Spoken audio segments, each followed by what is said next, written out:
प्रश्न नंबर 1, कोशिका की खोज किसने और कैसे की थी? कोशिका की खोज रॉबर्ट हुक नाम के एक वैज्ञानिक ने 1665 में की थी। उन्होंने एक बोतल की कॉर्क ली और उसे खुद के बनाए सूक्ष्मदर्शी के नीचे जांचा। उसमें उन्हें दीवारों से घिरा हुआ बहुत बड़ा सा खाली स्थान देखा, जिसे उन्होंने मधुमक्खी के छत्ते जैसा माना और बाद में उसे नाम दे दिया कोशिका। प्रश्न नंबर 2, कोशिका की संरचना कैसे होती है? कोशिका के 3 प्रकार होते हैं, जिसमें सबसे पहला है कोशिका झिल्ली। कोशिका झिल्ली को प्लाज्मा झिल्ली या अर्धपारगम्य झिल्ली भी कहते हैं। ये लिपिड और प्रोटीन से बना हुआ होता है। दूसरा है कोशिका द्रव्य। कोशिका द्रव्य एक जेली जैसा तरल पदार्थ होता है जिसमें ऑर्गेनेल्स मौजूद होते हैं। ये कोशिका नाभिक और कोशिका झिल्ली के बीच में मौजूद होता है। तीसरा है नाभिक। नाभिक को कोशिका का दिमाग भी कहा जाता है। नाभिक में डीएनए मौजूद होता है। प्रश्न नंबर 3, नाभिक के अंदर क्या क्या मौजूद होता है? जैसा कि हम जानते हैं कि नाभिक को कोशिका का दिमाग भी कहते हैं। नाभिक के अंदर 3 प्रकार की चीजें मौजूद होती हैं, जिसमें सबसे पहला है न्यूक्लियस। न्यूक्लियस एक जेली जैसा तरल पदार्थ होता है। दूसरा है क्रोमैटिन। क्रोमैटिन में प्रोबोजिन और डीएनए मौजूद होता है। और तीसरा है गुणसूत्र। गुणसूत्र रोड जैसे दिखते हैं, जो कि क्रोमैटिन से ही बने होते हैं। प्रश्न नंबर 4, नाम दें। सबसे बड़ी कोशिका कौन सी होती है? सबसे बड़ी कोशिका शुतुरमुर्ग का अंडा है। सबसे छोटी कोशिका माइकोप्लाज्मा है। सबसे लंबी कोशिका तंत्रिका कोशिका होती है। सबसे बड़ी मानव कोशिका मादा डिंब है। सबसे छोटी मानव कोशिका लाल रक्त कोशिका है। प्रश्न नंबर 5, ऑर्गेनल्स क्या हैं?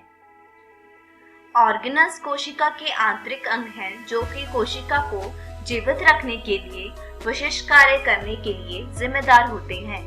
जैसे कि भिन्न भिन्न अंग मिलकर अंग प्रणाली बनाकर मनुष्य को जीवित रखने में सहायक होते हैं, उसी प्रकार ऑर्गेनल्स कोशिका को जीवित रखने में सहायक होते हैं। ये 6 प्रकार के होते हैं, जिसमें सबसे पहले है अंतःप्रद्रव्यी जालिका, दूसरा है गोल्गी उपकरण, तीसरा है लाइसोसोम, चौथा है माइटोकॉन्ड्रिया, पांचवा है प्लास्टिड और 6वां है रिक्तिका। प्रश्न नंबर 6, नाम दें। सबसे छोटा कोशिका ऑर्गेनल राइबोसोम है। सबसे बड़ी कोशिका ऑर्गेनल नाभिक है। वो प्लास्टिड जो कि भोजन का संचय करने में मदद करते हैं, ल्यूकोप्लास्ट।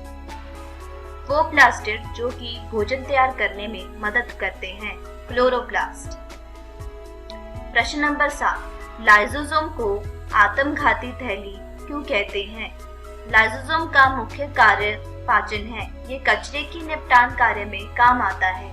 ये कोई भी कोशिका के बाहर से आए पदार्थों तथा कोशिका के अंदर से आए पदार्थों में पाचन के लिए मदद करता है। जब कोशिका क्षतिग्रस्त हो जाती है तो लाइसोसोम फट जाते हैं और लाइसोसोम के पाचन एंजाइम अपनी ही कोशिका को पाचित कर देते हैं।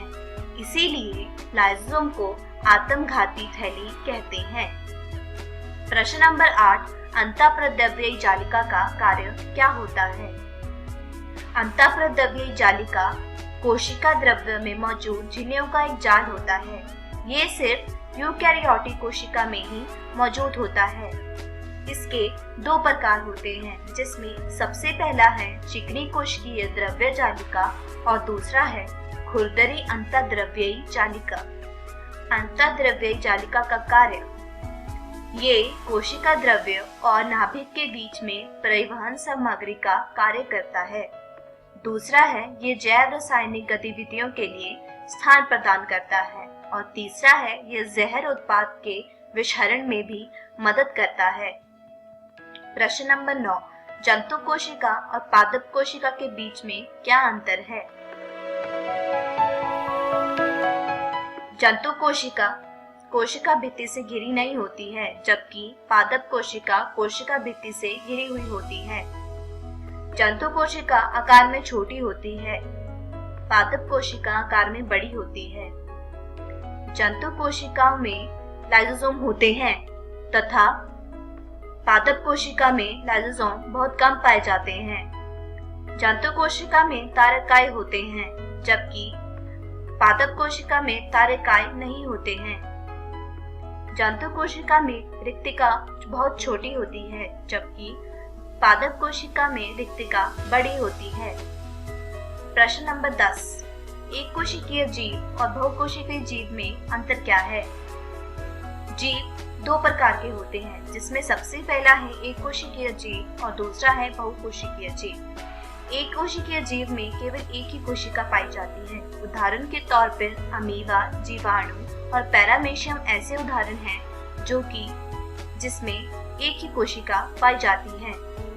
बहुकोशिकीय जीव में एक से ज्यादा कोशिका पाई जाती है। उदाहरण के तौर पर पौधे, पशु और कवक ऐसे जीव हैं जिसमें एक से ज्यादा कोशिका होती है।